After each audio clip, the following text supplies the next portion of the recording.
All right, hey everyone, back for another episode of Shtajio's vlog. This is episode 40, and I am Henry Thurlow, and you are... My name is ReJean DuBois. Wait a minute, that's not Arthel. That's not the same person that's been here for every other vlog episode. Arthel is running late, and if you know Arthel, that is not something new.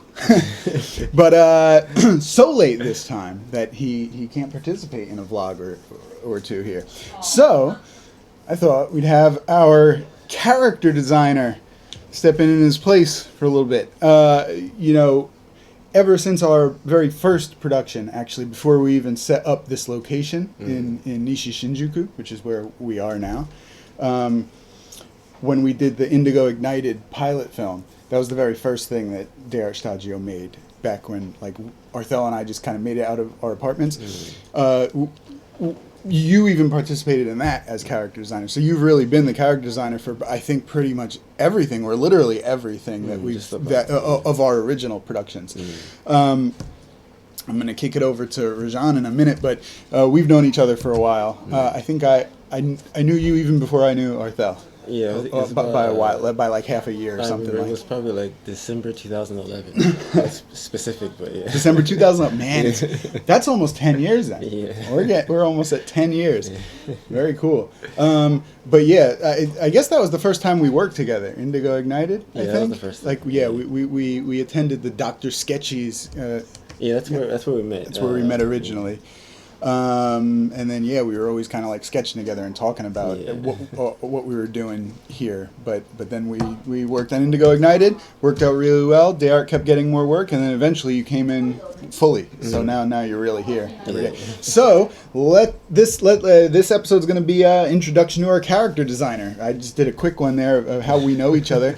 But let me kick it over to you. So ReJean, you are also an American working out here in Japan. Yes. In anime and games and stuff, so I mean, you don't have to go into crazy detail, but just like, how did that happen? That's cool. How did that happen, man? First in school, I kind of knew what I wanted to do, but I kind of wanted to take a break after graduation. So I just, I was like, okay, I want to come to America, or come to America. Where are you from in America? Where are you from in America? I'm from Orange County. Okay. Yes. But I came for the people that don't know. I came to Japan to, just to spend a year, maybe teaching English, and that was it. And I was going to go back, but I liked it so much here that I ended up staying. And actually, one of my teachers at my school was the Art Institute of Orange County, California, and he said, like, what if you do character design or illustration out there? And I was like, oh, that's an idea. I don't know if I took it too seriously at the time, but once I got here, after spending a year here, I was like, I like it here. And I think about my second or year and a half in, I met this guy who worked at HAL Laboratories, the company that makes Kirby and Smash Brothers. And he knew some people in the industry, and he got me a job in the game industry. The game industry. Yeah. And I did that for about a year, and I didn't really enjoy it as much as I thought I would. What were you doing? Because you didn't get a job immediately as character designer, right? Yeah. It was probably like 15% drawing. It was like a little character design, but mostly it was 3D modeling and animation, rigging, interface design, stuff like that. But it wasn't until probably like a year and a half or 2 years after that. And actually, it was a couple months after we met that I got a job doing illustration in Japan as like a character designer / illustrator for card games, that sort of thing. And I think during that time, you guys started the studio, and then I was doing like a freelance thing, going back and forth. It was interesting because we all had our separate careers, like, and I always thought it was cool that we knew each other, because it's like, oh, every now and then, like, we meet up and it's like, oh, to the other people around the table, like, you don't realize, but you're sitting around some people in very interesting industries. He works on backgrounds, and I do animation, and he's in video games. But I didn't really think in a few years it'd be like we'd all be sitting in the same room. It's pretty cool. Yeah, I didn't imagine that at all. Like, it's still crazy to think, like, you guys started a studio in Japan. Like, how crazy is that? Like, what the hell? But yeah. Yeah, well, we're all doing so. I mean, you were the card game stuff that you mentioned. It's probably not anything that like Western audiences know too much, right? Or was the stuff released in the West? No, it wasn't. It wasn't. It was like exclusively like Japanese. What is it? Apply games. Yeah. But I mean, I can't prove it to you guys via this vlog, but this dude is just the craziest illustrator. Like Arthel and I both are like new. Like if it's character designs or character artwork, like obviously we got to get ReJean involved. Like he's just too good. It's ridiculous. Like the reason I think a lot of art teachers in the States dissuade students from like working on anime is because they look at the kind of quality and it's like, dude, like the people coming out of the schools over there are just nuts, right? In Japan, and like you're not going to be able to draw Japanese anime characters equal or better than them so that you would get the job over them, right? But you are that good. I mean, obviously, like you're gonna be like, now, no, because you're humble. But like, I mean, your card illustrations are really, really good. You guys check out his Twitter and Instagram and everything. You can't post all of them, but what you can post, you have. I mean, there's a lot of posts. You'd see a lot of your illustrations. Like one thing that's funny, like when I was in college, they would tell us, don't draw anime, don't draw samurais, don't draw ninjas.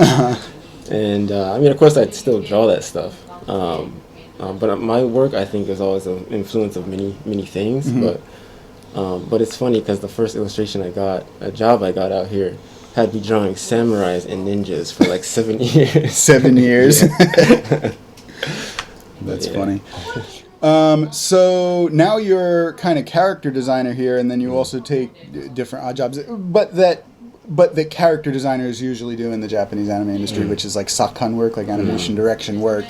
Character designers directly kind of correct keyframes occasionally in this industry. So similarly, you take on that role from time to time. What are you hoping from here on out? What are your what's your dream job? You don't have to name like franchises and stuff, but like, is it to stay as a character designer and just get better, or? Yeah, I think that's one of them. But also, I would love to see the Shtajio do their own project, whatever that may be. But I think that's what you mentioned, and that, like, it's just, I want to drive that home. Like, I really want to see the company do something. That's cool. Yeah, I mean, most of the studios out there, some don't, but most of the studios out there do have distinctive styles. When you think of Studio Ghibli, you can kind of tell a Studio Ghibli character, right? A Disney character. In the anime industry, I'm trying to think. Studios like Madhouse or MAPPA are a bit harder because they kind of adjust their character designs to whatever they're making. But Trigger as well. Trigger has a unique style. Also, individual directors like Mamoru Hosoda's work. Makoto Shinkai's work. Like if you saw, the new poster from one of them, you'd be like, oh, that's the next Mamoru Hosoda's thing.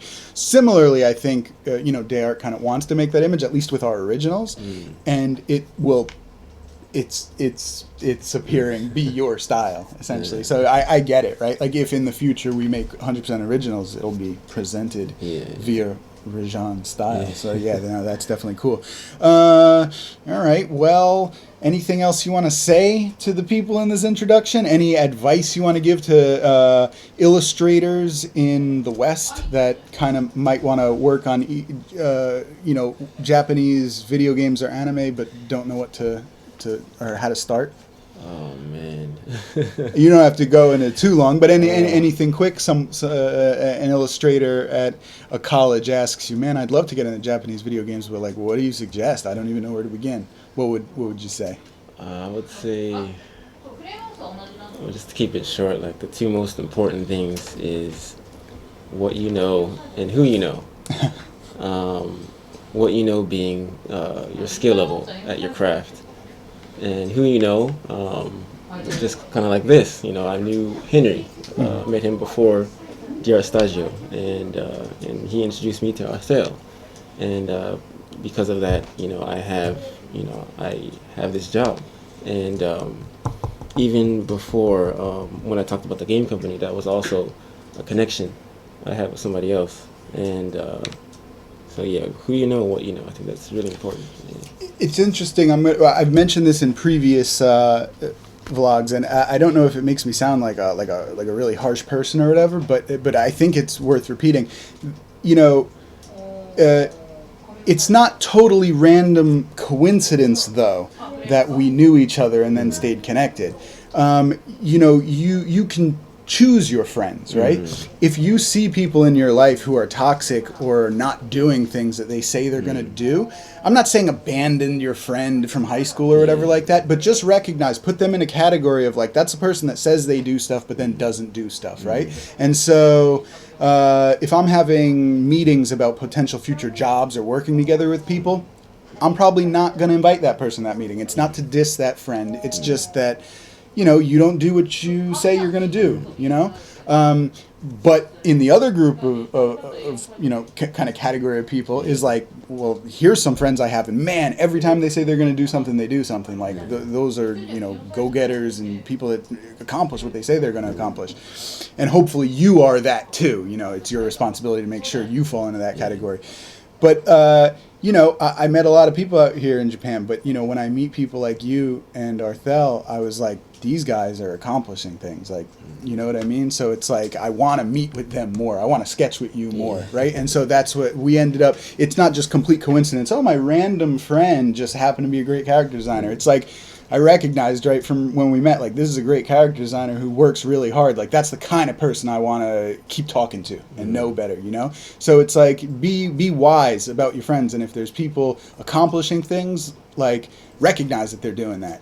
And if people are not accomplishing things, recognize that as well. So I'm glad that we all kind of recognized that we were all working hard and we stayed close, you know?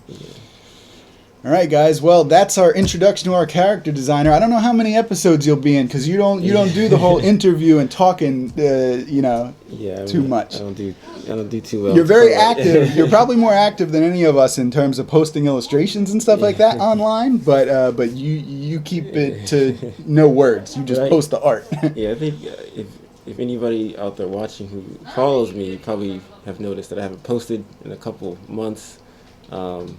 Just because I've been really busy, but I will be posting more soon, I think.